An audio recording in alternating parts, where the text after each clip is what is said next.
that God killed his son, Jesus, obviously, differentiating between God and Jesus as two different entities.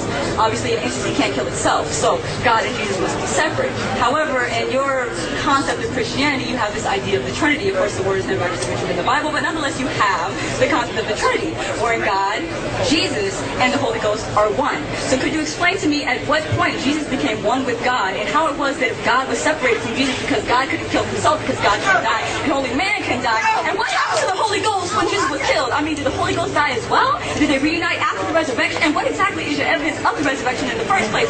You can follow those because you're a thinker.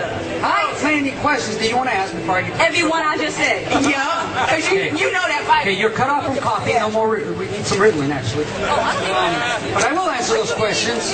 You see, it's the unfortunate ignorance of people like this young lady that cause them to have animosity towards the Christian faith, because they do not criticize the biblical revelation of Christianity. What they do is they criticize their misunderstanding of the Christian faith.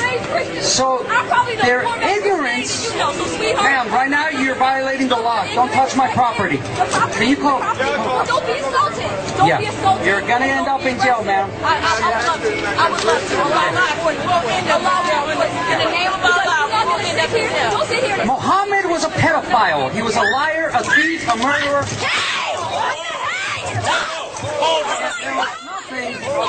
Other. Well, it's a good thing I have a hard head. So, it's okay for her to insult my Lord. It's okay to insult my Lord, but it's not okay to insult that filthy pedophile Muhammad who molested a 9-year-old little girl by the name of Aisha. He was in his 50s, she was 9 years old. So that's okay for a pedophile to lead you into a savage rage? What's that? He was a slave owner. He did have, said dreaming of a black woman was an evil omen. So how can she follow this guy? She's ignorant of her own position. And that's why she does that. She does pack a good right cross, though. I'll tell you that. That was... It's Islam. Here we go. Muhammad. And let's look at Muhammad in women.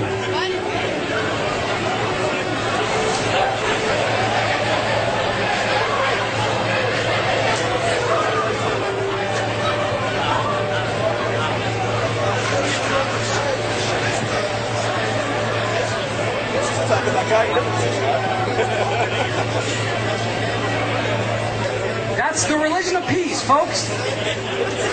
A piece of you here, a piece of you there. But it ain't no peace, I'll tell you that much. I'm sorry? Excuse me? Go to the mic. That's an open mic. Excuse me?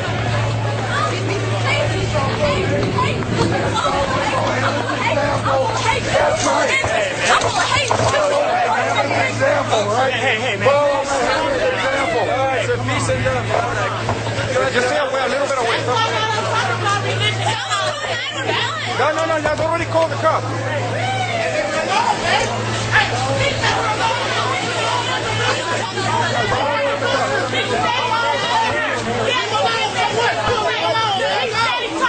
Following her. Leave him alone.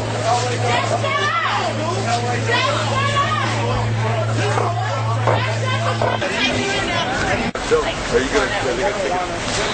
Huh? Oh, about the show? Show that mark, man. You gotta show that mark, exactly. What happened? Say what happened. Exactly. Well, they were swinging at me. And Who's they? the girls. The Muslim girls, yeah. And they started calling me a nigger, and they're black, you know. And I says, I'm not a nigger, and neither are you. And what I kept saying to them is, what are you doing? Following Muhammad's example? Which, of course, is exactly what they are doing, because the Quran tells them to follow Muhammad's example. And Muhammad was not a man of peace. He was a man of pieces and a man of violence.